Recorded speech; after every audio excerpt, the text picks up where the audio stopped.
तो क्या है मूसा कहो, तो मूसा के कौम के अल्लाह ने बड़े नाज उठाए। उन्होंने कहा अल्लाह ने हमारे बड़े नाज उठाए हैं, तवज्जो है ना सबकी मेरी जानिब, बड़े नाज उठाए हैं और अल्लाह ने हमें इस कायनात पर, इस दुनिया पर हुकूमत करने के लिए पैदा किया। बनी इस्राइल, बनी इस्राइल, बनी इस्राइल, और चारों तरफ शोहरत हो गया और इन्होंने पूरे पूरे लश्कर बना लिए और अल्लाह ने हर नबी से कहा लश्कर बनाओ, लश्कर बनाओ। वो जालूत हमला करने के लिए तैयार खड़ा है, तालूत लश्कर बनाओ और तालूत को लश्कर का सरदार बना दो और जाओ। और जाने से पहले एक बात याद रखना, एक ताबूत हम तुम्हें दे रहे हैं, उस ताबूत को आगे आगे रखना, उस ताबूत को आगे आगे रखना और उस ताबूत का एहतराम करते रहना, उस ताबूत का एहतराम करते रहना। तो जब भी बनी इस्राइल किसी जंग पर जाते थे ताबूत आगे आगे होता था और जब तक वो ताबूत आगे रहता बनी इस्राइल हर जंग में फतह याब रहते। तो उन्होंने कहा ये ताबूत हमारी फतह का निशान है, ये ताबूत हमारी फतह का निशान है, हमारी फतह का इस्तिआरा है। ये वजह है हमारी फतह की कि ये ताबूत आगे आगे रहता है और जब तक ये ताबूत हमारे पास रहेगा हम फतह याब रहेंगे। अल्लाह ने कहा ऐसा ही है, ऐसा ही है का ये ताबूत, इसका एहतराम तुम जब तक करते रहोगे फतह याब रहोगे।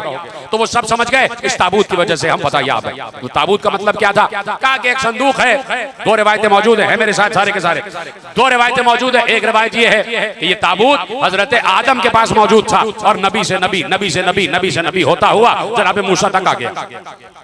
दूसरी जो उसकी रिवायत है वो ये है कि जब 70,000 बनी इस्राइल के बच्चों को फिरौन ने कत्ल करवाया, बनी इस्राइल के बच्चों को 70,000 बच्चों को कत्ल करवा दिया, सिर्फ इसलिए कि कहीं मूसा पैदा ना हो जाए।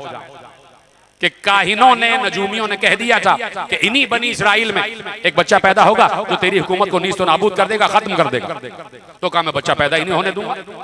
जाओ सारे घरों को देखो, जहां जहां कोई औरत हामिला है उसके घर पे क्रॉस लगा देना और जब उसका बच्चा पैदा होगा उसको मार दिया जाएगा। तो क्रॉस लगा दिया जाता था, भाई इस घर में हामिला है, इस घर में हामिला है। लोग जाते थे, जब उसके घर में बच्चा पैदा होता उसको कत्ल कर देते। 70,000 बच्चों को कत्ल किया, लड़कों को, लड़कियों को छोड़ दिया, इसलिए कि ये मालूम था कि एक लड़का ही होगा कि जो हुकूमत के फिरौन को खत्म करेगा। 70,000 बच्चों को कत्ल कर दिया। तो मेरे अजीजों, अल्लाह का काम तो होके रहता है, अल्लाह का काम तो होके रहता है। बाज़ औक़ात वो बताता है कि आने वाला इतना कीमती है कि उसके लिए पहले 70,000 कुर्बानियां चाहिए।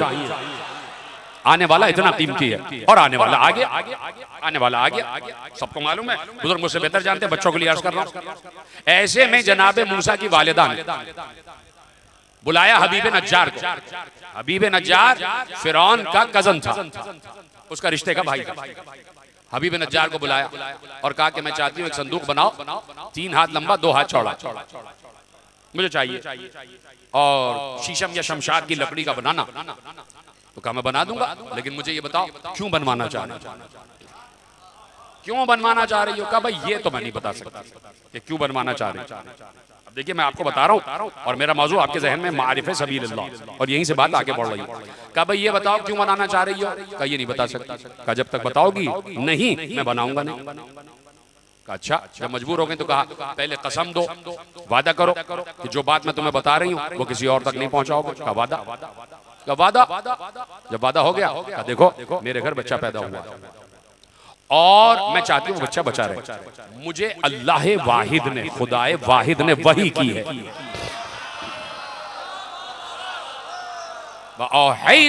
मूसा कहा कि मुझे खुदाए वाहिद ने वही की है।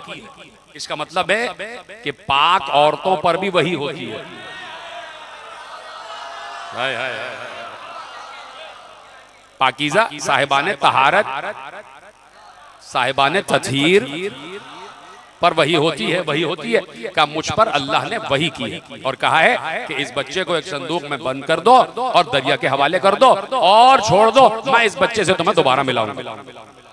का देखो किसी को बताना नहीं। का नहीं बताऊंगा। चला एक बार चलते चलते वही आ गया जो हमेशा आता, जिसने मरहब को भी बहकाया था। खैबर से हट थोड़ी रहे, जिसने मरहब को भी बहकाया था कि चला जा अली के मुकाबले में, वो आ गया। हबीब नज्जार पर आया, उसने वसवसे डाले और जब वसवसा डाला तो फिरौन के दरबार में उसने ये इरादा किया कि फिरौन को जाके पूरा राज बता देता हूँ कि भाई वहां पर एक बच्चा पैदा हो चुका है और वो वही बच्चा है, वही बच्चा है जिसको तू ढूंढ रहा है। कहा वो वही बच्चा। उसने कहा मैं ये बता देता हूँ कि वही बच्चा है, तू 70,000 को कत्ल कर चुका, न मालूम कितनों को कत्ल करेगा, वो आ चुका कि जिसका तुझे इंतजार था, जिसके लिए तू सबको कत्ल कर रहा, वो आ गया। तो ये पहुंचा दरबार में और उसने इशारा किया, फिरौन ने कहा करीब आ जाओ। करीब आया, अब बोलना चाहता है, गूंगा हो गया।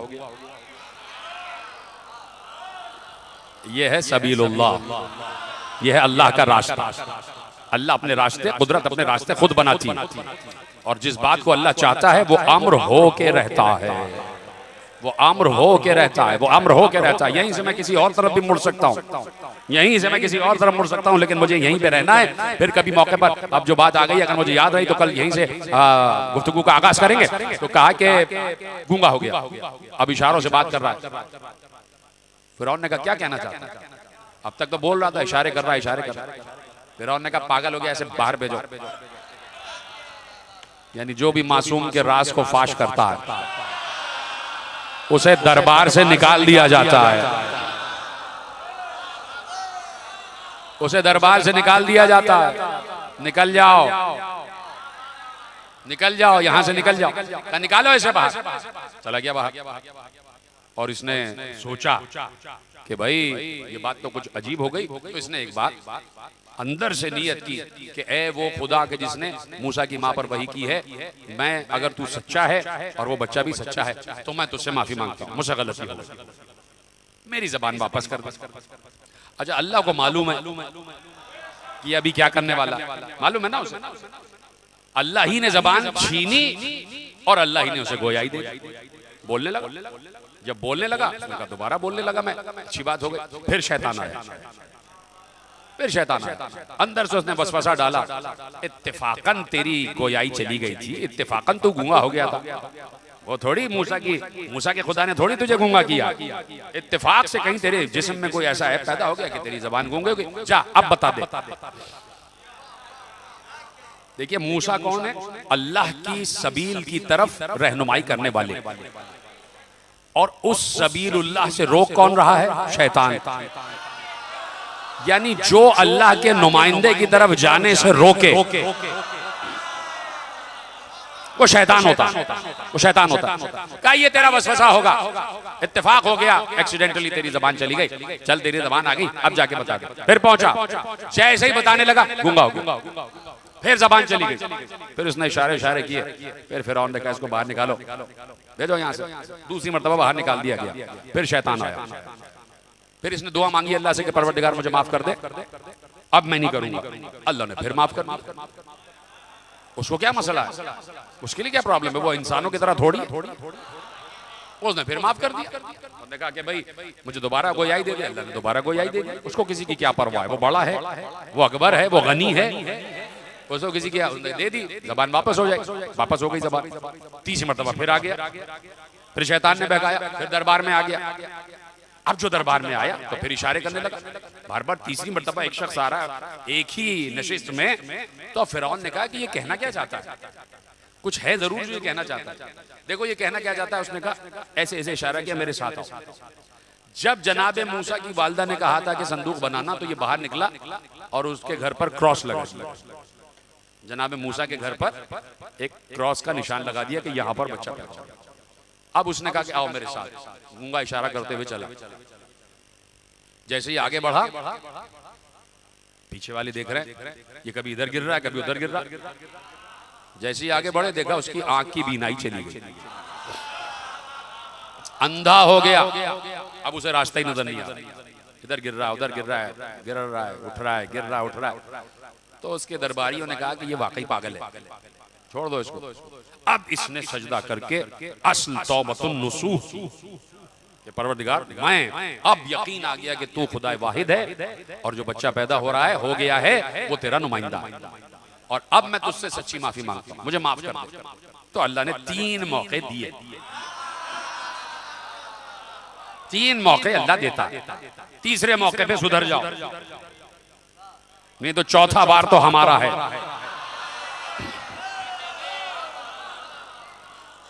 3 मौके दिए, उसने तौबतुन नसूह की और अल्लाह ने उसकी बीनाई भी वापस की, उसकी गोयाई भी वापस की। वो घर आया, उसने संदूक बनाया और बड़ी राजदारी के साथ जनाब मूसा की वालदा के पास संदूक छोड़ दिया। जनाब मूसा की वालदा ने जनाब मूसा को संदूक में रखा और दरिया के हवाले कर दिया और वो पूरा किस्सा आपके हवाले। तो ये वो संदूक था कि जिसके लिए कहा जाता है कि ये संदूक था जिसे ताबूत सकीना कहते हैं, जिसे ताबूत सकीना कहते हैं। एक रिवायत वो आ गई कि जनाब आदम से आ रहा है और एक रिवायत ये आ गई कि जनाब मूसा को जिस संदूक में बंद किया गया ये वही ताबूत था। अब जनाब ये ताबूत जनाब मूसा के पास रखा रहा, दरबार में मूसा पलते रहे, ताबूत रखा रहा और उसके बाद अल्लाह ने उस ताबूत को एक ऐसी रूह अता कर दी कि जिस रूह को रूह सकीना कहते हैं, जिस रूह को रूह सकीना कहते हैं, इसीलिए उसे ताबूत सकीना कहते हैं। कुरान में ताबूत सकीना का जिक्र है और एक मर्तबा नहीं 2 मर्तबा जिक्र है। ताबूत सकीना, ताबूत सकीना, सुकून पहुंचाने वाला ताबूत। अब हमसे ना पूछना हम ताबूत क्यों उठाते हैं, हमें सुकून मिलता है, हमें सुकून मिलता है, सुकून पहुंचाने वाला ताबूत, ताबूत सकीना। जनाब मूसा पूरी आपके अज़ान आलिया में पूरा किस्सा महफूज है। जनाब मूसा जाने लगे तो इसमें वो तबर्रुकात, जनाब मूसा का असा, जनाब मूसा का के कपड़े, जनाब मूसा का अमामा, जनाब हारून के तबर्रुकात, जनाब हारून के तबर्रुकात और वो अलवाह, वो पत्थर की अलवाह कि जिस पर तौरेत लिखी हुई थी। जो तौरेत के पत्थर अलवा आसमान से नाजिल हुए थे, जनाब मूसा जिन्हें लेने के लिए तूर पर गए थे, वो पत्थर की अलवा, वो पत्थर की लौहे, वो पत्थर के टुकड़े कि जो आसमान से नाजिल हुए, जिन पे तौरेत लिखी हुई थी। कोई भी इख्तिलाफ नहीं करता कि ये पत्थर आसमान से नाजिल हुआ था। पत्थर आसमान से नाजिल होता है और हो सकता है, तो क्या लोहा आसमान से नाजिल नहीं हो सकता? तो क्या जुल्फकार आसमान से नाजिल नहीं हो सकती? पत्थर आसमान से नाजिल हुआ तो जुल्फकार भी आसमान से नाजिल हुआ। ठीक है, तो अब वो पत्थर, वो अलवा, वो तौरात के नुस्खे, वो सारे के सारे ताबूत में मौजूद और वो ताबूत बनी इसराइल के साथ साथ और वो आगे आगे रहता। फिर वो ताबूत को लाके एक बेहतरीन मकाम पर, जैसे हैकल सुलेमानी कहते हैं, वहां पर लाके रख देते थे। उस ताबूत की खुसूसियत ये थी, समझो है मेरी जानिब, बस बात खत्म हो रही है। उस ताबूत की खुसूसियत ये थी कि जब भी बनी इसराइल में से कोई शख्स किसी परेशानी का शिकार होता, कोई मुसीबत, कोई मुश्किल का शिकार होता और समझ में ना आता, तो वो ताबूत के पास आके खड़ा हो जाता और उस ताबूत से अपनी हाजत बयान करता। उस ताबूत को अल्लाह ने एक रूह अता की थी, जो मैंने अभी अर्ज किया, रूह सकीना। जैसे ही वो अपनी हाजत ताबूत से बयान करता, ताबूत की वो रूह बोलने लगती और उस ताबूत से आवाज आती और आवाज आती तो ये बनी इसराइल का शख्स, इसके दिल पे सुकून तारी हो जाता, इसकी तमन्ना पूरी हो जाती, इसकी तमन्ना पूरी हो जाती। ये ताबूत सकीना का पूरा वाक़या लिखा है और ये मैं पढ़ रहा हूँ तफहीमुल कुरान से, मौलाना मौदूदी की तफहीमुल कुरान, वहां से मैंने ये पढ़ा कि ये ताबूत बनी इसराइल की हाजतें पूरी करता था। कहीं नहीं लिखा कि बनी इसराइल अपने अपने घरों में अल्लाह से कहते थे कि हमारी हाजत पूरी कर दे। अच्छा, बात मैं कह भी देता हूँ, आप बड़े भोले बन जाते। मैं कह भी चुका कि कहीं नहीं लिखा कि वो अपने घरों में अल्लाह से बातें करते हैं। उन्होंने कहा ताबूत है, ताबूत से कह दो। अल्लाह ने कहीं नहीं लिखा कि ये हराम करते थे, ताबूत से बोलते थे, ताबूत से बोलते थे।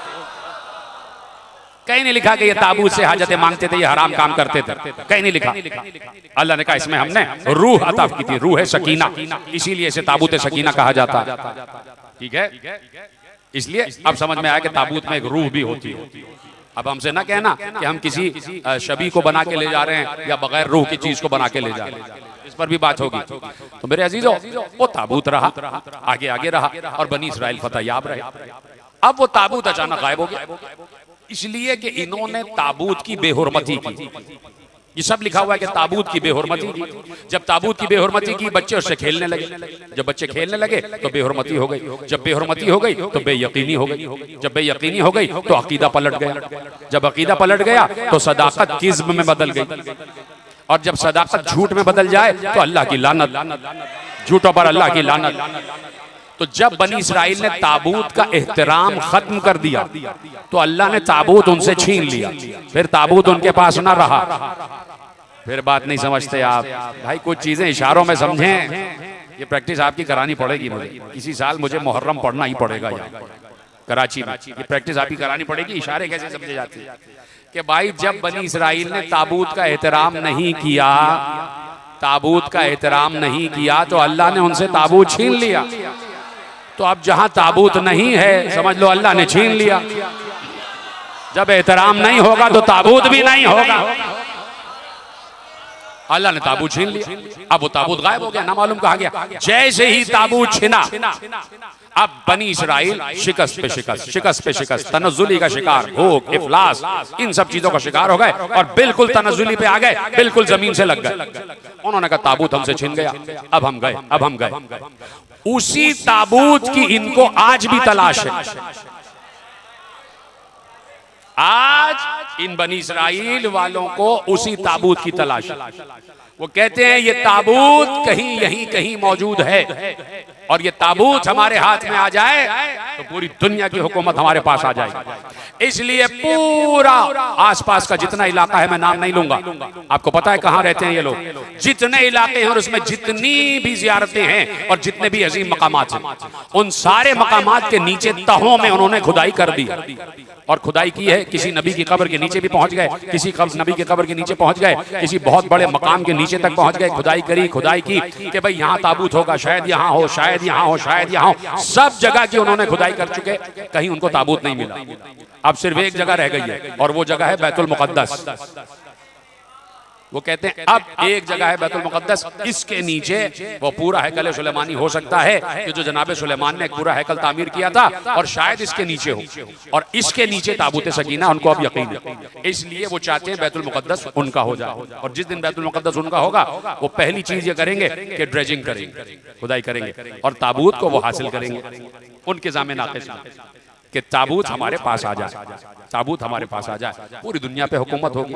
चलो ये तो मालूम हुआ कि इन यहूदियों ने ये तो बता दिया कि जिसके पास ताबूत होता है हुकूमत भी उसी की होती है, इक़्तिदार भी उसी का होता है, इख्तियार भी उसी का होता है। यानी उन्होंने बता दिया कि ताबूत सकीना जिसके पास होगा वही साहिब इक़्तिदार होगा, वही साहिब इख्तियार होगा, वही साहिब हुकूमत होगा, वही साहिब विलायत होगा। इसलिए हम बार बार 1400 बरस से इसी मिंबर पर बैठकर, फजाइल के एतबार से आखिरी जुमला आपके हवाले कर रहा हूँ, 1400 बरस से इसी मिंबर पर बैठकर बार बार इस बात का ऐलान करते हैं, बार बार इस बात का इरादा करते हैं, बार बार इस बात का ऐलान अलल ऐलान करते हैं, छुप कर नहीं करते, मिंबर पर बैठकर करते हैं, माइक पर बैठकर करते हैं कि 1400 बरस से कह रहे हैं कि हर इमाम ये कहता हुआ गया, हर इमाम ये कहता हुआ गया। जब इमाम जा रहा होता है और दूसरा इमाम आ रहा होता है तो जाने वाला इमाम आने वाले इमाम से कहता है लो ये जफर अहमद तुम्हारे हवाले, लो ये जफर अबियस तुम्हारे हवाले, लो ये मुसफ़े फातिमा तुम्हारे हवाले और लो ये ताबूत सकीना तुम्हारे हवाले।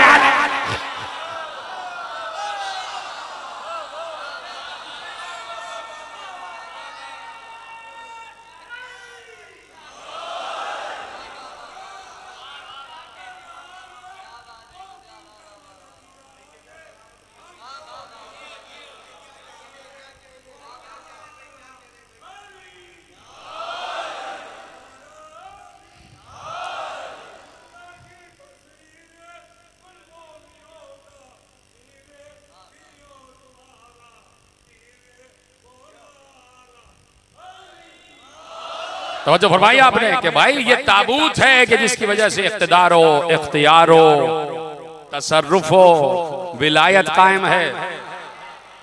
जिसके पास ये ताबूत सकीना होगा वही साहिब विलायत होगा। तो अब पूछो ना 11वें से कि किसको दे के गए, जिसको दे के गए हुकूमत भी उसी की है। यही तो हम कह रहे हैं कि आज का हुसैन भी महदी है, आज का अली भी महदी है।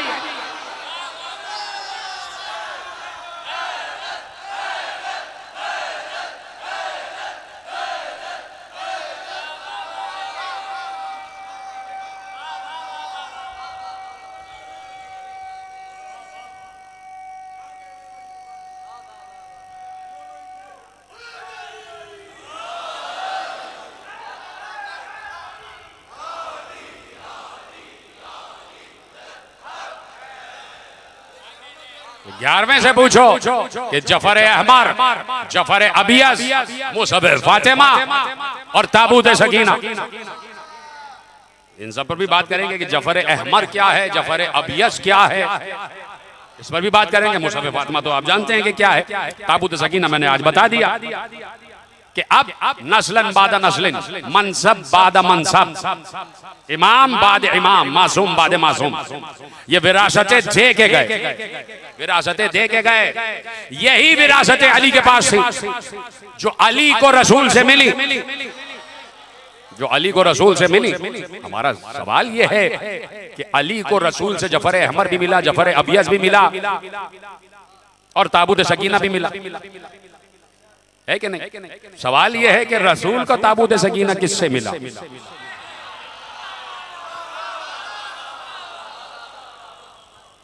आप कहेंगे कि रसूल से पहले तो आखिरी नबी जनाब ईसा थे, उनके 572 बरस बाद पैदा हुए, और एक नबी का नाम बीच में लिखते हैं कि रसूल से 50 बरस पहले एक नबी आए थे, खालिद उनका नाम था या कोई और भी नाम था, तो कहा कि वो भी थे। तो चलिए, इतना बरस पहले कोई ना कोई नबी आपने तस्लीम तो किया। जब हम कहते हैं कि अबू तालिब, तो आपको एतराज हो जाता है। तो अब नबी को, हमारे नबी को ये ताबूत सकीना किससे मिला? किससे मिला? किस रास्ते से आया? कौन था सबीलुल्लाह रसूल से पहले और कौन है सबीलुल्लाह रसूल के बाद?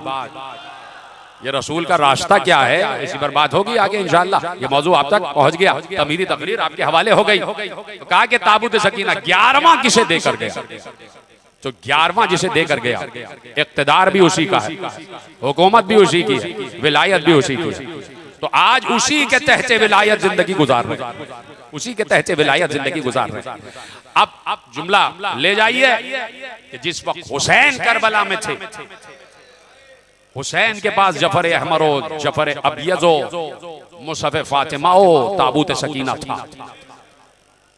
ये चारों चीजें हुसैन इब्न अली के पास थी। और वो उमूर इमामत जो बराह रास्त अल्लाह से किसी इमाम तक पहुंचते हैं, वो थे कि जो सीने में आते हैं, जो असरार इमामत है, जो इल्म इमामत है, जो इल्म तौहीद है, वो अलग है कि जो सीने में होता है और फिर वो इमाम तक मुंतकिल होता है। ये असरार, ये तमाम उमूर, ये तो ज़बानी और ये ज़हनी तौर पर और कल्बी तौर पर मुंतकिल होते हैं। और ये विरासत कि जिसे जफर अहमर, जफर अबियस, मुसहफ फातिमा, ताबूत सकीना कहते हैं। ये चारों चीजें हुसैन के पास फिजिकली करबला में मौजूद थी, और यही चारों चीजें अली के पास फिजिकली मदीने में थी। ये जो देर हुई ना, जो जहरा गई हैं दरवाजे पर और लोग एतराज करते कि खातून क्यों चली गई दरवाजे पर, तो उन चीजों को अली उस मकाम तक मुंतकिल कर रहे थे।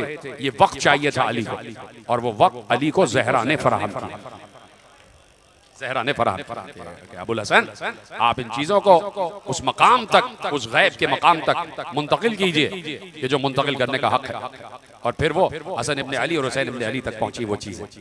बिल्कुल इसी तरह करबला, ये चारों चीजें हुसैन इब्न अली के पास। तवज्जो फरमा रहे हैं आप? अगर जुमले की गहराई तक पहुंच जाए तो ये मेरी कामयाबी होगी कि मैं आपको पहुंचा सकूं कि ये चारों विरासतें जो उलूही और रूहानी और नूरानी विरासतें फिजिकली हुसैन के पास मौजूद थी। तो अब हुसैन तो जा रहे हैं, अगला आने वाला इमाम गश में, और वो गशी भी बहुक्म खुदा, बइज़्न खुदा, बहिकमत खुदा, ठीक है, बहुक्म खुदा, बइज़्न खुदा। ये चारों चीजें पहुंचानी है ज़ैनुल आबिदीन तक, लेकिन ज़ैनुल आबिदीन है गश में। तो किसी को ये अमानतें दे के गए, और जो किसी मैंने कहा उसका नाम है ज़ैनब।